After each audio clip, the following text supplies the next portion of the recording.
Hi, everybody. I'm Melissa Campbell. I'm a licensed psychologist here at Children's Mercy, and I'm part of the autism team. So I spend a lot of my time doing diagnostic evaluations for young and school-age kiddos, and I spend some of my time doing parent training with the Ruby program and some behavioral therapy here at Children's Mercy. And this is my second or third time doing this particular training, so I'm excited to do it again with you all. Going to pull up my slides.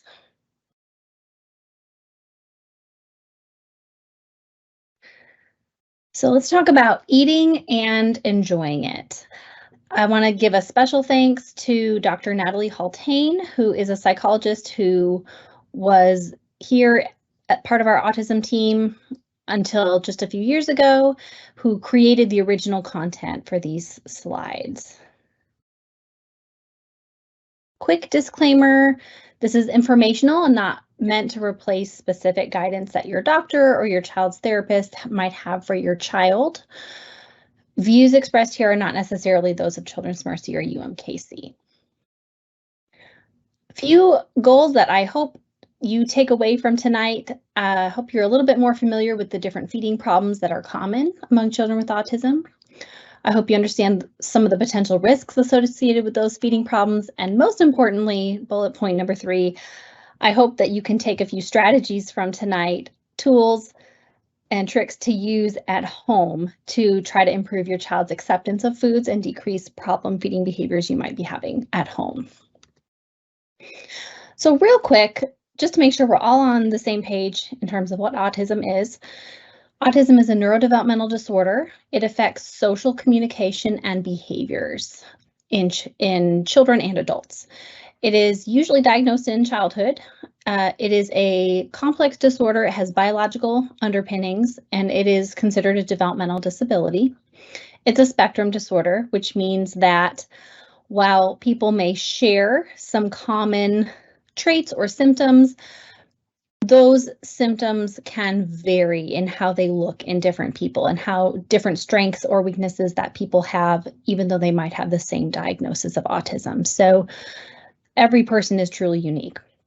And it is considered a lifelong disorder, meaning it's part of how your brain is wired, even though people grow and change over their lifespan. So feeding problems are not necessarily unique to autism. There are plenty of kids who have some of these feeding difficulties without a diagnosis of autism, and also some kids with autism don't have any feeding concerns.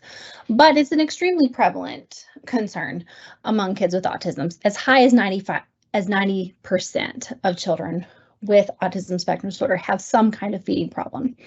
This can include a range of things such as refusing a high number of foods, eating a narrow range of foods, requiring very specific utensils to eat with, or requiring food to be presented in very specific ways. Some reasons that might play into why that number is so high among kids with autism is some of the core symptoms or traits of autism. So many people on the spectrum experience a need for things to be the same, needing routines or rituals or patterns to be very similar and consistent. They also have unique sensory issues. So those are traits or experiences that could manifest very easily in eating differences. So that's kind of part of why that number may be so high. There are a range of feeding problems that kids might experience. So probably some of these will ring a bell for a lot of you, and that's why you're here. So we have kids who struggle with not being able to feed themselves well. So some of those motor difficulties. We have disruptive mealtime behaviors. We have food selectivity. This is a really common one, otherwise known as picky eating, or having a narrow range of foods that you're able to eat. Some children have a medical diagnosis of a feeding disorder, and that is when a child is unable or refuses to eat or drink a sufficient quantity of foods or variety of foods, and it's affecting their growth or their nutrition. So typically, if you have that disorder, that diagnosis, a medical person has been involved. Some kids struggle with pica. That means eating, ingesting things that are not food, such as paper or dirt or sand. And some kids have physiological issues like reflux or oral motor difficulties, swallowing problems that get in their way. Feeding is a complex behavior. So it is linked to all sorts of processes in the body. There are a lot of medical risk factors for feeding problems like premature birth, low birth weight, any history of GI difficulties or other medical problems. That all increases your risk. And depending on your child and the range of feeding difficulties that they show, you might have multiple professionals involved with your child and helping them with their feeding. Speech therapists and occupational therapists are really common professionals to be helping with feeding. Behavioral psychologists like myself, or other types of behavioral specialists, along with nutritionists and medical providers might all be a part of your team, depending on your child. So feeding problems of those sorts can lead to a variety of complications. Some common concerns that we see from parents in clinic is malnutrition, dehydration, physical growth, learning problems that could be amplified when you're not getting enough nutrients or the right kind of nutrients, psychological difficulties, stress, anxiety, social problems that can be amplified, especially if a child isn't able to participate in a lot of social gatherings that revolve around food, significant family and caregiver stress. That's probably why a lot of you are here tonight. And sometimes feeding difficulties can lead to medical procedures that are necessary but invasive, such as placement of a feeding tube or treatment of other issues like constipation. So there are a lot of implications. So to start, let's start broad. And before we get into the nitty-gritty of the details of different behaviors and how to handle them, let's just talk about some general principles for enjoying meal times, because that's probably most of our big picture goals. We'd really like to enjoy meal times with our kids as much as possible. So some big picture things that you can do to make this more likely include being intentional. So not everyone can have a family meal every night, but maybe you can plan some regular family meals into your week where you have multiple members of your family sitting down together intentionally. Sitting with your child whenever possible while they're eating so that they're not eating alone really improves the experience. Slowing it down when you can. So we all have busy schedules. Sometimes meal times get rushed, but if you can plan for 20 to 30 minutes as the designated meal time, that can decrease some stress if you're sitting down and just paying attention to the meal during that time. As much as your kid is able, get them involved with preparing and planning the meals. So if you plan out your meals ahead of time, get your kids' input on what's one meal that you would like tonight, or if there are options that they can choose within what's reasonable. Get them involved. Even small things like helping you to wash the vegetables before you cook them, things like that, get their buy-in. Keep a mealtime schedule, so if it's consistent and predictable, that often helps. Minimize screens and other distractions during mealtime so that it's really focused on family and your relationship with your child during that time. Mealtimes are a great chance to talk with your child at their level, or engage in other positive ways. If your child isn't a big talker, if your child is nonverbal, you can engage with them in a lot of positive ways, giving them your attention. Show enthusiasm, so enthusiasm for what you're eating, but also just when you're asking about their day, make it a fun time. And we're going to talk about this more, but as much as you can, ignore the little things. If there are little annoying misbehaviors that aren't really causing a major disruption to the meal or they're not hurting anybody, try to just ignore those. Try to eliminate any unnecessary criticisms or negative talk. So it's easy to kind of focus on, oh, you spilled that, or don't do this, don't do that. And if some of those are unnecessary, just get rid of them. And in some situations, if your child's schedule is different than yours and they might need to eat at an earlier time, and that's fine. Maybe there are ways that they can still participate in the family meal if it's happening, if everyone else is eating at a later time. Maybe they can still come to the table with a preferred toy, or maybe they can still participate in the conversation even if they've eaten at a different time. So those are some big picture things to keep in mind. Now, when we think about behavior, because a lot of what we're going to talk about tonight is really behavior, there are some traps that are really easy to fall into when you have a child with any kind of feeding difficulties. So kids are going to use strategies to avoid something that's unpleasant or scary or hard for them. And if eating falls into that category, they're going to use a lot of avoidance strategies. Crying, turning away, leaving the table, arguing, etc. Remember that behavior happens for a reason. And one common reason is attention from parents. Another common reason would be getting a break or escaping that thing they don't like or they don't want, or getting access to something that they'd like more. And kids learn pretty fast what behaviors work to get them those things. And they're going to use what has worked in the past.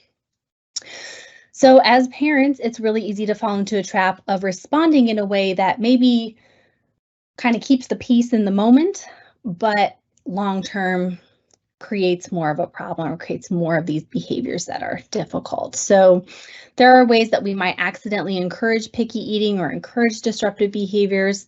We might compensate or allow, your child to have the very narrow food preferences without pushing them much. Things like coaxing distraction, allowing lots of breaks, providing lots of toys, sometimes might make the behaviors worse. So if you feel like you're falling into any of these traps, we're going to talk about some ways you can try to avoid these or change these. So here's some common ones. These are really common. If you experience any of these, congratulations, you're normal. So here's some common behavior traps. All right, it's been 30 minutes. I can't take it anymore. We're just going to have chicken nuggets again. It's better than nothing, right? Or, okay, you can't sit still at the dinner table, but maybe you can sit still if you're watching your iPad. All right, seems like a reasonable idea, but maybe it might lead to more distraction and more problems down the road. Or this, ending up in a negative cycle of pushing, coercing, pressure on eating, it could get negative pretty quickly. Like, no, you've got to take a bigger bite. Don't dare spit it out, chew it, swallow it. Those types of interactions can make it more stressful for everyone, including the child. But it's easy to fall into. So some interventions, keep in mind, whenever you're trying some of these new strategies for feeding, it's going to take practice over time. So unfortunately, I don't have a magic pill to give you tonight, a magic piece of advice that's going to change everything overnight for you. Most of the time, eating behaviors have developed over time, and so they're going to change over time and with practice. A lot of times we have to find some motivation for the child. So for a variety of reasons, your child may not be motivated to do the thing you want them to do at the table, which might be sit or it might be eat vegetables or try a new food. They're not naturally motivated to do that for whatever reason. And so sometimes we have to find other ways to motivate or reward those behaviors because they're hard. Keep in mind that all of these behaviors might also have physiological factors playing into it. And so you might need to consult your doctor or other professionals too if there are other issues that could be playing into it. Just like reading, calculus, manners, these skills aren't learned by accident. And so sometimes we have to very intentionally teach these skills that we think of as natural, but if they're not coming naturally, then we have to teach them and practice them. So some basic steps for improving feeding and mealtime behaviors, you really want to create a structure first. So you want to set some limits around when and where feeding happens. So kids who eat kind of continually throughout the day, whenever they feel hungry, might not want to eat at mealtime because they're not really hungry enough. They're full enough. And so then their motivation goes down to do something that might be a little bit hard, like try a new food. So a rule of thumb in general is to offer 3 meals and 2 snacks each day, a snack in the morning, snack in the afternoon. Obviously, every kid's a little bit different. You may find that your kid needs a little bit more, or if their doctor, if there's a reason that they need more calories, follow that guidance. But in general, that is reasonable and that's enough for most days. Also, keep a timer. Try to cut mealtime off after 30 minutes. So this is to prevent behaviors dragging on mealtime for an hour, 2 hours, and that's just really stressful and negative for everyone. So if that could be your goal, is about 30 minutes, that's enough time. And then think about how you can offer your child's preferred foods, the foods they like, contingent on something that you want, such as sitting at the table. So making a rule in your house that food is eaten at the table. So if you get up, okay, but the food stays at the table. You can't dine and dash. You can't take your chicken nugget and go to the TV. If you want to eat it, you have to eat it at the table. So creating that structure is really important to do first. Remember that your attention as a parent is one of your most powerful tools for teaching your child skills and changing their behavior. So use it as much as you can. Use praise, describing behaviors that you like, imitating behaviors that you like, and affectionate touch that your child likes. Use all of those forms of attention to encourage the skills you want to see. So self-feeding skills, manners, other appropriate behaviors. If you've done any other training with us that's about behavior, you've probably heard the term catching the child being good.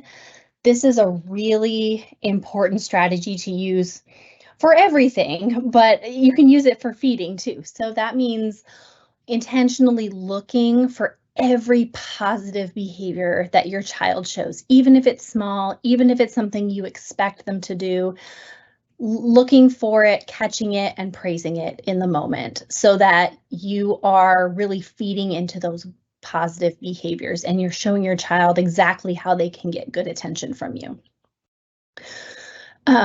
Some specific behaviors you might look for would be opening your mouth for food, chewing and swallowing, feeding yourself appropriate sizes of bites, staying seated, using utensils appropriately. Some of those you might think, oh, well, I just assumed that they can do that. But hey, if they're not doing it all the time, you want to catch the times when they are doing it and give them attention. The way you talk about food is also very powerful. So first, ask questions that are simple and direct. So give choices. So instead of, can you take a bite, please? That's a yes or no question. They could say no to that, right? And that's a reasonable response. Try, what do you want first, a bite of apple or a bite of carrot? So you're setting the expectation that it is expected that they take a bite of something, but there's a choice there. There's a piece of control that you can give them that might be helpful. Use can statements instead of will statements. So instead of take a bite, you will take a bite. Try, I know you can do it. I know you can take a bite. It's a little bit more positive, a little bit less pressure.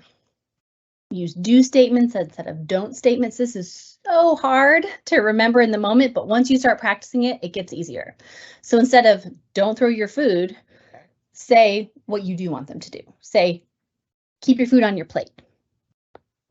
Or, hands on the table. Tell them, kids tend to respond better to positive statements, telling them what to do instead of what not to do. If needed for your child, describe and model how to manage the food.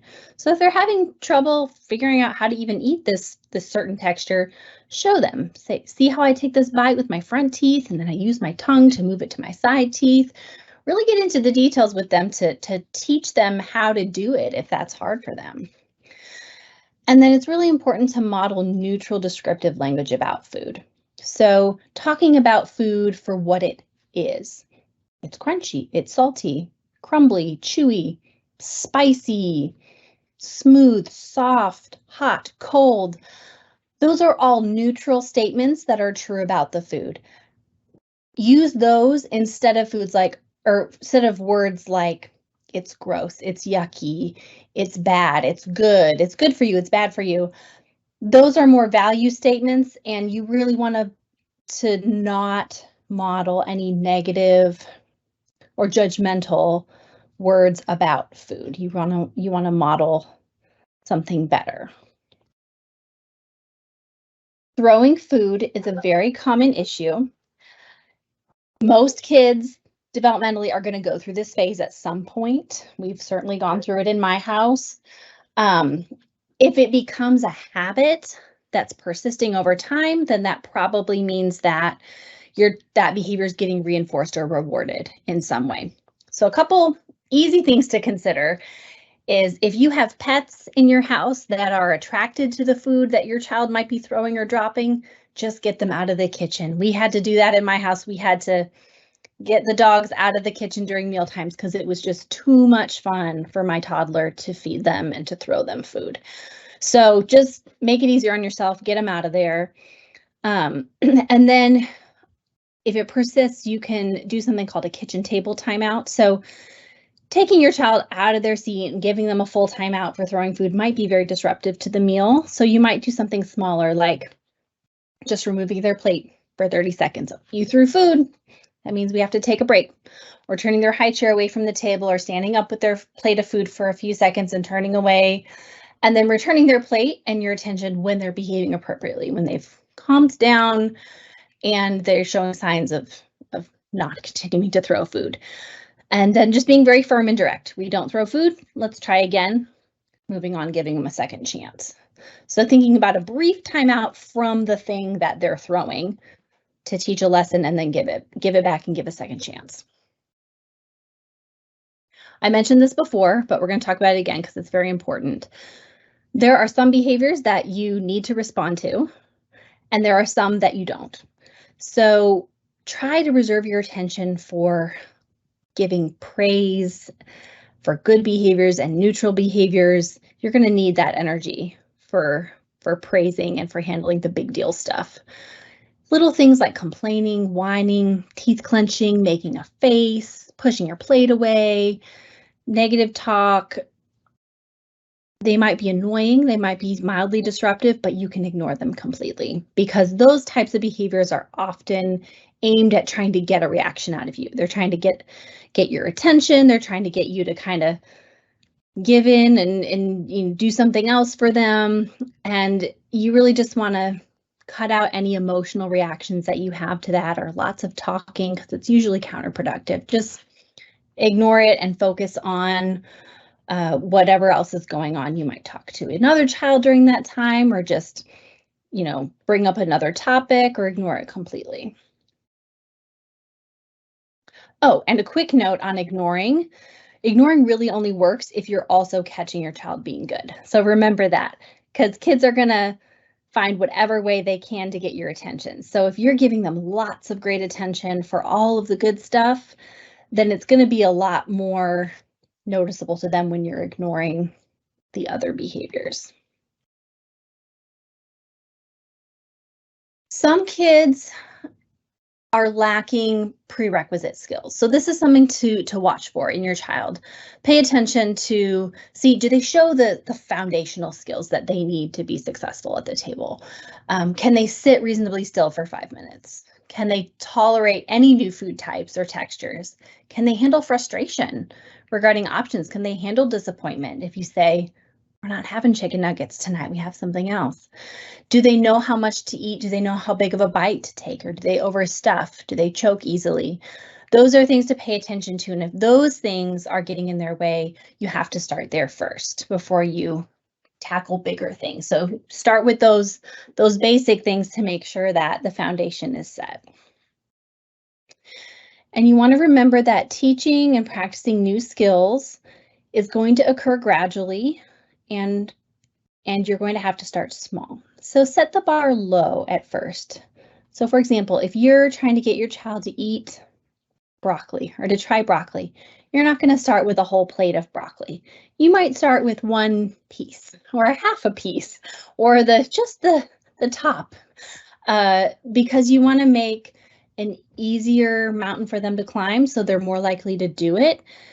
And then you can praise it and they can feel proud of themselves and you can gain some momentum. It's also going to make it more likely that you're going to be able to follow through. So if you set for them a goal that's just so high that they're going to put up a huge fight, you're more likely to give in, right? And then teach that behavior works for them. So set small little steps for you and your child so that you can experience success and build momentum.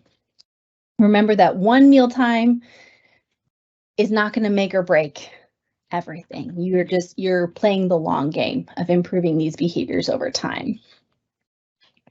And don't forget to reward every little success with, of course, your praise and your attention, but you might also find other ways to reward it, like earning a break or earning access to a preferred food or a preferred toy by accomplishing the goal. Again, if you've done any other kind of behavioral training with us, you've probably heard the word shaping. Shaping is exactly what I was just describing. It means gradually building a skill over time. So you don't want to do too much too fast. You want to start with the small challenges and then build up towards the big goal. The big goal might be sitting at the table for 20 minutes, eating a full portion of vegetables, or eating a new food. That might be the big goal. And you need to find the small steps along the way to gradually shape your child's behavior up to the ultimate goal. This often requires you to adjust your expectations, right? So the expectation is different than the goal. The goal might be to sit for 20 minutes, but the reasonable expectation might be right now they can sit for 3 minutes. So we're going to make the goal 4 minutes, right? That's the reasonable expectation, is just the next little step. You also want to take into account your child's age when considering expectations and their developmental level. So if your child is a toddler or if they're developmentally in that age range, thinking about, okay, well, they're probably not going to eat everything, right? I didn't when I was a toddler. My toddler doesn't eat everything. But what do we want them to eat? What is our goal? What is a reasonable goal for their age and their development? Here's a visual representation of shaping when it comes to eating skills. So we think about eating as just a naturally occurring skill, but there's actually a lot of little steps that you need to be able to tolerate or to do in order to get to it. So eating a food starts with just tolerating it being there, right? There's no way your child's going to taste a food if they can't even stand looking at it or smelling it or it being on their plate. So that might be where you have to start. It's just rewarding them for allowing the new food to be on their plate and leaving it there. And then working up to interacting with it, using utensils to move it around, touching it, sniffing it, exploring it with their mouth before biting and swallowing. So touching it to their lips, touching it to their teeth, giving it a tiny kiss, giving it a tiny lick, gradually working up to actually taking a bite and then swallowing the bite. Again, every child is different. Some kids might move through these steps really fast and other kids it might be really hard. And so you're going to go at your child's pace and meet them where they're at. A lot of kids respond well to tracking progress, especially if they're a little bit older, if they're school age, they might especially respond well to this. So if you have a goal for them that you're working them towards, if you can track on a chart with smiley faces or stickers or colors, or even get them involved in tracking it, then they're seeing their progress and they feel more invested in it and they can feel proud of themselves and see it. Tracking your child's progress is also helpful for you because sometimes you need to remember the progress that they've made, right? If maybe they haven't met the full goal yet, but they've made some progress, you want to have a way of remembering that and reminding yourself of that. There's a great approach out there that you can Google it and learn more about it. It's called the food scientist model. This works especially well for, maybe not toddlers, but school age kids who might be starting to get interested in science, or this is the type of thing they do at school, where you're taking an approach to food as a scientist, where you're saying, okay, we're going to learn about the food, we're going to explore the food, and we're going to make experiments with the food. So, we're going to explore it with our different senses. What does it feel like? What does it smell like? What does it taste like? When I tried it, what happened? It's a great educational approach that works well with certain kids. So again, thinking about exploring it with their different senses. There are a lot of ways your child can explore and learn about the food before they ever feel like they have to eat it. So if that's kind of where your child's at, that might be a good approach. Consider ways that you can make it social and visual for your child. So for example, using a visual chart to show them this is what you've done, this is what's expected, and then you earn a break, or then you earn something, and eventually we are getting to a prize. So this is like a little board game version. An older kid might respond well to that kind of a game approach. Make it routine. So make the expectations fairly consistent. So for example, if you work through this chart, you're working towards something, like maybe you're working towards getting your chicken nuggets that you love so much. And that's a routine, it's consistent, and your child can expect that. Make it fun when you can. So these are some, examples of making food look fun. Now, some kids are going to love this. Some kids, this might be their worst nightmare for their food to suddenly look different, right? So if you think this would work for your kid, try it. It doesn't have to be this fancy, but find ways to make the food look appealing or look fun if you think your child would respond well to that. Some of you might have heard this term food jags. This is a common term that you might hear if you're looking up things about autism and eating online. So a food jag is when a person prefers to eat the same food prepared the same way at every meal. So for example, I want pizza every meal every day, and it's got to look a certain way and be prepared a certain way. It often occurs in phases. So you'll kind of go through a phase of one food and then the next. And often if it's unchecked, it will often lead to burnout on the preferred food. So they only want that for a while until then they can't stand it anymore. And then you got to find something else that they'll eat. So the key here is to switch it up and not to fall into the rut of just allowing this to continue without any type of challenge or working towards something else. So again, we can do this gradually. We can vary foods gradually, and we can try to not offer the exact same food in the same 48 hours. So there are different ways that you can introduce a favorite food in a slightly different way to push your child just a little bit, to make it a little bit different, to increase their tolerance. So you can change the topping, you can change the shape, you can change the color, the texture, some part of the ingredients. For example, mac and cheese is a common one. So I see a lot of kids who, they like their Kraft mac and cheese, and it's got to be the same brand and the same noodles and the same color every time. Well, there are ways you could gradually change that. So we talk about, can you get that brand but with a different color sauce, the white sauce instead of the yellow sauce? Can you get a different shape of pasta to make it with? Can you try changing the brand? It looks the same, but it is a different brand. Can you change the texture a little bit? Maybe use more or less milk to change the texture. Change the taste just a little bit, maybe add some garlic salt to it. And then maybe eventually you might try adding in some sort of mix in, is there some other, tuna or hot dogs or peas or something, something you can mix in. That's a more advanced skill, but there are small changes you can make that, again, might be hard for your child, but might be easier than giving them, something completely different that can work on avoiding this becoming a food jag where they can't tolerate anything else. We talked about this earlier, but I just want to say it again because it is important. Kids of all ages, there's usually some way they can be involved in the preparation of food, even if it's small. So obviously take your kids' development into account, take safety into account, but whatever way they can be involved in planning the meal and preparing the meal, it really helps with getting their buy-in and making it fun. It also provides a positive experience with the food that's not revolved around eating it. So maybe eating a new food is very stressful for your child, but maybe they're willing to help cook it, and now they've had a positive experience with it, and you can build on that.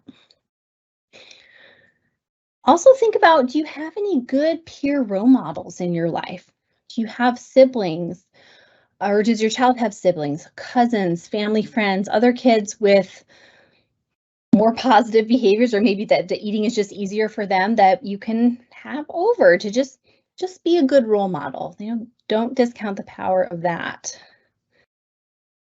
So, some thoughts about nutrition and diet. Now that we've talked a lot about behavior, you know, because a lot of parents have questions about this.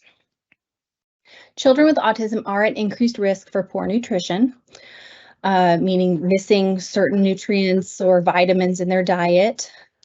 So if you think this is a possibility at all for your child based on their diet, talk with their primary care provider, their pediatrician. There may be some lab work that they recommend to check their levels of different nutrients, or they might track their height and weight, their growth.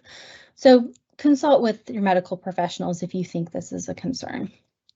And if you're thinking of starting a new diet with your child for any reason, you know, weigh the different factors. So always ask a professional, whether it be a dietitian or your medical provider, to evaluate the child's current health. So where are we starting at?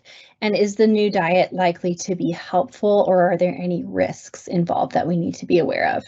And if it is, you know, if you do determine that it's a good idea and there's, you know, the pros outweigh the cons, then get the whole family on board. You'll be more likely to be successful.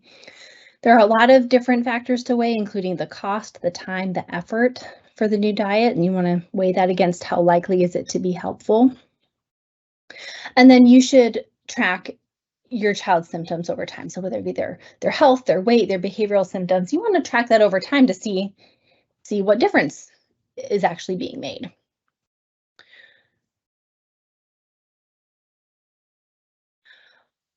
Children with autism are at increased risk for being overweight or obese. More than 40% of children fall into this category medically. There are different factors that can affect this. One thing to always think about is your child on a medication, and is weight gain or weight loss, for that matter, a side effect of that medication? Because that would be something to address with your provider. Low activity level, difficulty with overall muscle tone or coordination can be a factor. High amounts of screen time. And of course, you know, when a child has a very restricted diet, when they're a very picky eater and those foods that they like happen to be high carb, high sugar, high fat, that can make it really hard to change that. Sleep problems can also impact weight. So if sleep is a big problem, that's another area to talk with your provider about. And then also, you know, when we have kids who are in a lot of therapies and they're getting lots of rewards for learning new skills, sometimes if excessive weight gain is a concern, you might have to look at different types of rewards. If there's too many rewards that are high sugar or junk food, you might have to think, okay, can we mix it up a little bit? Are there other types of rewards that we can use too? Gonna keep going here. Just keeping in mind, again, if this is a concern, portions. You look at the adult plate and the kid's plate. Proportions are about the same in terms of the different food groups, but it's just smaller, right? Because think about your kid is smaller than you, so you want to aim for the same proportions of the different food groups, but just smaller quantity in general, accounting for things like growth spurts and things like that. And keeping in mind that there are a variety of things that can fulfill these food groups, right? There are a lot of different things that could fulfill grains. There are a lot of different foods, both animal-based and plant-based, that can provide that protein. There are a lot of different types of fruits and vegetables. They don't have to eat every single one, but thinking about what can we find in these groups that we can work towards eating.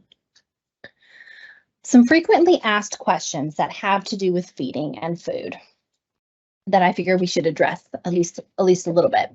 So I have a lot of parents ask, should my child be on a gluten-free, casein-free diet because they have autism? So research does not support one diet as helpful for autism overall. So there's no research that says if your child has autism, they need to be on this certain diet for their symptoms. That's just not supported by the research. There's a lot of anecdotal data, which means personal experiences of people, case studies where people have found different diets to be helpful for their children. So it probably means that it really just depends on the child. And so don't go into a diet assuming that it's going to cure autism, because that's not something that a diet is going to do. Go into it with your eyes open, but oftentimes it's not necessarily harmful to try if it's something you want to try and there's no medical risk factors that would impede that. So those are some things to keep in mind. How can I help my child expand his palate beyond what's offered by the Golden Arches? This is very common. I see a lot of kids who have very strong brand loyalty to McDonald's or sometimes Wendy's or something else, where it's like that's the only chicken nuggets that they're going to eat. So again, the answer is gradual shaping. So small incremental changes with reinforcement. So finding a food that's similar but different enough and setting the expectation that they try it with a reward for doing so. And try to avoid hiding or tricking. So just because honestly, it usually doesn't work. Most kids know they figure it out when it's the Wendy's chicken nuggets in a McDonald's container, or when it's the Tyson chicken nuggets in a McDonald's container. They usually figure it out. So honestly, it usually doesn't work. And what you risk is that you're losing trust with your child, that now they're thinking that you're trying to trick them with their food, and that's not really a dynamic you want to set up. So being upfront about it, but being very firm and clear and offering rewards for those small steps. How can I get my child to accept water instead of juice? This is a big one. So basically, again, gradually shaping the behavior instead of cold turkey, which might be really, really hard. Think about watering down their juice gradually. So basically desensitizing them over time to less and less juice and higher quantity of water. Weaning a child from their bottle can also sometimes be hard, and sometimes kids on the autism spectrum, that becomes their thing, that's their routine, and they don't want to change that or switch that up to another container. So you want to start with some data. How many bottles are they having a day? How many ounces are in their bottles? And then you can start with either one. You can either start by decreasing the ounces in the bottles when you offer them, or you can cut down the number of bottles. So you can choose one bottle that you cut out of their routine and start with that, and then gradually move to, okay, now I'm cutting out 2 bottles, or we're cutting down the ounces gradually over time, making a new routine as they get used to that. And at the same time, working on the positive skills that they need to build, like working on their cup skills or their sippy cup skills or their straw skills in a positive way, so that they have the skills that they need to move beyond the bottle. Before we finish here, I want to do a quick note on holidays, because this is just so common of an issue to come up for families with any family member with autism. Holidays can be really stressful, and holidays often revolve around food, and they often involve new sensory experiences. Sensory overload is very common for kids with autism around the holidays. They're around lots of new people. The noise level is different. The routine is different. Sleep is different. There's different foods, different opinions suddenly in the mix. So here's a good resource for you here. Basically, I just encourage you to start preparing the child early. using visuals or a social story, if you can, to prepare them for what's going to be different about their routine or what's going to be happening. And then also talk to your family members in advance. So, holidays are full of family members who have good intentions, right? But maybe, Aunt Sally thinks, okay, hey, this Thanksgiving, I can teach your kid how to eat vegetables. Well, probably not going to be very successful or very helpful to do that at a time when there's already all these other stress factors going on. So talking to family members in advance about what would be not helpful and what would be helpful for them to do. And then planning breaks and rewards. And in general, all of these great strategies that we've talked about tonight, probably a holiday isn't the time to start them, right? It's because there's so many other things going on. So just getting through the holiday with doing what you need to do, and then at a more regular, calm time, that's when you want to implement these strategies, because the strategies can cause some stress, and so you don't want to do that on top of all of these other things. So to wrap up, some take-home points. Feeding, eating, and other mealtime behaviors are all skills that have to be taught. We can't necessarily assume that they're going to happen naturally, and if they're not happening naturally, then that's a clear sign we have to teach them. Skill development requires repetition, feedback, so including rewards, and motivation. So expect to do those things when practicing a new skill with your child. Feeding behaviors are impacted by not only behavioral habits, but also your child's physiology. So if you're working on these behavioral strategies and you're really not getting anywhere, you need to think about other things that could be playing a role. Is your child constipated? Does your child have reflux? Does your child have the swallowing skills necessary to handle the texture that you're asking them to handle? So pull in other professionals when you need to, starting with your child's primary care provider, asking about referrals to speech or occupational therapy or behavior specialist. That's very common, and it might be warranted for your child. And like I just said, talking to the people that you have in your life who are working with your child. So any professionals who are working with your child as part of a special education program or an ABA program or speech therapist, your doctor, these are all people who have some insight as well and can offer some guidance from their particular area of expertise. Here's some good feeding resources if you want to read more about feeding and autism. And then, of course, some general resources, because we know that feeding might not be the only thing on your mind. So if you have a child with autism or a child who you are waiting to find out if they have autism, these are some good general resources about autism in kids and common things that you might need. This is our information here. If you need to get a hold of us to ask about services that we offer or to follow up with a provider that your child's seen in the past.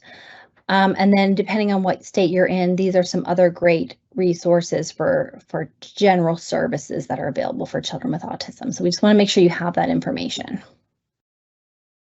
Okay. So again, special thanks to the people who started this before I took over giving this presentation. And thank you so much for your attention. And I think now is time for the Q&A. Thank you, Dr. Campbell. That was really excellent. I have just a couple comments, and then right now there's one question out there that I'll pass along to you. But one idea that I had from my own experience with my daughter with autism was when you're talking about juices and their increased sugar content, my daughter requires her liquids to be thickened. And so I actually use Mio or water additives that have no sugar. So they still have some yummy flavors, and they just seem to satisfy that without having a lot of extra sugar. So some of those drink additives are maybe a good alternative at times. And I just wanted to also say that the importance of exercise, which you talked about to deal with obesity, is something that I think in the long term also affects your appetite for these kids. So I think it gets at it from a couple of different points. And that is really helpful. That's really helpful too. I think they're more tired and sleep better. I think that they are more hungry and they eat better and maybe are more open to some, variety of foods because they're that hungry. So I think that the exercise piece and that side was really an one that I hope people really take a look at. And then finally, just when we're talking about the holidays, because you are so right that this is such a hard time for our kids, often just in general, just because of different schedules, different expectations, different activities, different people. At times I think even if you have to bring foods that yourself, that you bring them along with you, that they will eat, that might be something that would be an idea for if you're traveling for the holidays or whatever, just so that they do have something, they're going to have something that they're going to like. So that was just my final thought. And then there's this good question that Tad asked. So the question is, if a child lacks meal prerequisites, so sitting still, do you work to improve that incrementally, like sit for 3 minutes, 4 minutes, or is there a different strategy? I would start with that strategy, the incremental. So figure out, where are we starting with? How long can they sit, or do they usually sit? And then what's maybe just a little bit longer? Yeah, so can we reward them to sit for 3 minutes or 4 minutes? Along with setting that structure of food is eaten at the table. So kind of the natural consequence of leaving the table is you don't get to take your food with you, and you have to come back to the table to take your next bite. Setting that structure, which can be hard to do if that's not your routine right now, but I think you'll be glad if you make that rule and stick to it, and they'll figure it out. And then finding a way to reward the sitting longer. So whether it just be praise, attention, a sticker, a quick break. Okay, you sat for 4 minutes. Excellent. Why don't you go take a lap around the room real quick, or get up and do some jumping jacks or something like that. Whatever it is that might be rewarding to them, but not highly disruptive. Trying that and gradually shaping that behavior up to what you ideally like it to be. Right. And again, children, I do want to just say, children with autism often have a lot of other co-occurring conditions, and hyperactivity, ADHD can be one of them. So if sitting is really hard for your child in general, and you're noticing that it's a constant fight and they just cannot sit still, and even rewarding them isn't really helping, it just seems to be they're driven by a motor, that might be a sign to talk with their primary care provider about doing an ADHD evaluation or getting a referral for that, because sometimes that is legitimately very, very hard for them to do, and there might be some other strategies that would be appropriate for your child.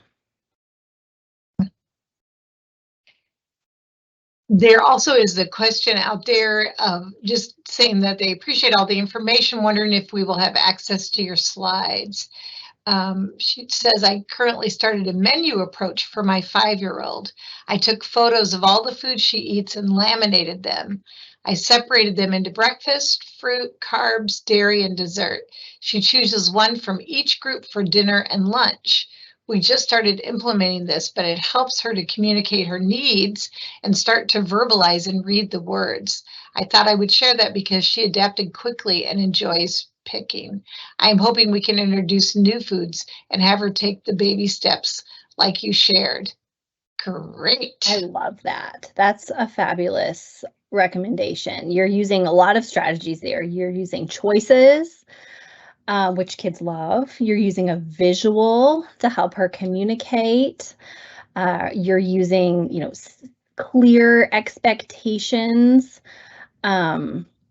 So yeah, that's great. And if that works well for her, then you have the foundation then to eventually add new foods to the choice menu. So that's perfect. If you can find a great approach that, again, just helps with the behavior of choosing and getting it all, just set up, then you can always add to it later. So I love that.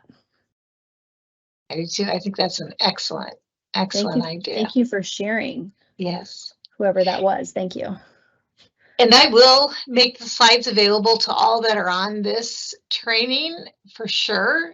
And so if hopefully you're on, so I have your information. And so I will, if it's all right with you, Dr. Campbell, I will send those out too for just a review on the slides. And in the next couple weeks, this particular training will be on our website. It will probably replace the one that Dr. Campbell did earlier, just because it's a little updated information. And so we will put that on. So look for that as a review as well when you need a refresher on some of the ideas. Mm-hmm. So you still have a moment or two to put in questions. Dr. Campbell, I just want to take this opportunity to thank you so much for the work that you did on this. This is such an important topic for our kids and our families, and for family unity, and for having everybody be on the same page. So we really appreciate the tips and tricks that you gave us. It's a lifelong thing, eating. And so, getting the foundation to be just as good of one as you can possibly do is really, really worth the time and effort. And I will say that as a mom that has a kiddo with autism that honestly, luckily will I ate everything that I put in front of her and really like it. She prefers some things. She doesn't speak, but interestingly enough, if she really likes it, she hums. And so I know that she likes it. So it's really worth putting the effort in. If you all could, we just so appreciate your feedback as well. So if you could use this QR code and fill out a brief survey, it will literally take you 2 minutes. Or go to that link and give us ideas on additional trainings that you would like to have out there in the future. If you've perused our website and you see, I think now we have about 20 archive trainings. And so maybe there's another topic that would help you, and maybe there's a topic that we haven't touched yet, and we certainly would like to do that if you would find that helpful. So please take a moment to fill out the survey. Your input is greatly valued by our staff and by those of us that are trying to help provide the trainings that you need. So I also want to thank my friend and colleague, Will Finley, who I don't know really, he's our IT guy, and I don't know what I would do without him, but he is great for every single training, and I am so indebted to him. We have one more question that came up, and I think it's a good one too. So my wife and I have the Costco method, where our daughter is super adventurous with trying new things while sampling at Costco. We have limited success bringing that home, though. Any suggestions on how we can expand on this idea? That's an interesting question. Yeah. I probably don't have a great answer for that off the top of my head, although I would say certainly use the catching her being good while you are at Costco. So if she's trying new things at Costco, make a huge deal out of it with lots of praise. And if there's maybe something about that situation that makes it different for her, maybe it just feels safer because there's no pressure. Like nobody's expecting you to eat at Costco. It's just all pure choice and fun. So you could try doing some sampling at non-crucial parts of the day. So at a snack time where honestly it's like doesn't really matter if she eats it or not, right? Like she's going to survive. Doing a little sampling fun thing at a time of day it's okay if she decides not to, and you can just let it be what it is and praise whatever whatever attempts she does make. So maybe that's the part of it that's helpful for her, is that it's no pressure, or I don't know, maybe she likes the way it looks. So I don't know if there's some way you can use the little toothpicks or something. So I don't know. Those are just some thoughts that come to my mind about trying to bring that home. Yeah. Or the cupcake liner that they put it on, whatever. Yeah. Does she like it all being in its own little cup? Yeah. Maybe. I don't. Yeah. Right. There's Right. thinking about what elements of it that maybe you could replicate if you're willing to. Again, you don't want to start a whole new Right. thing that you don't want to do long term, but It's yeah. true. It's true. That's great. Good questions. Very good questions. And So Marianne, can I? Oh, I'm sorry. Sure. Can I Go say ahead. one more thing that I Sure. just because we talked so much about behavior, I just want to put in a plug for the Ruby program. If your child is having a lot of behaviors, just generally that affect feeding, but affect other things as well, like tantrums, non-compliance, arguing, self-injury, aggression, and that kind of goes beyond just eating, and that you're kind of just like, I just need help managing these things in general before we can get to like trying broccoli. One thing that might be helpful is considering the Ruby program. It's a 12-week parent training program that we have, that's more individualized than something like this. It's certainly more of a commitment, but you get more individualized advice to your child. You can go on our website and get the information about what that is and how you sign up for it. So we do have that option to manage behavioral difficulties more in general. Excellent. I didn't pull up the exact thing, but I put out there in the chat that you can just Google Children's Mercy Clinic and then click on the right sidebar that's titled Ruby. So that's an excellent way to access it. And thank you, Dr. Campbell, for mentioning that. I agree with you 100% on that. So it looks like maybe we have one more question. Oh, the person with follow up Costco. to Costco.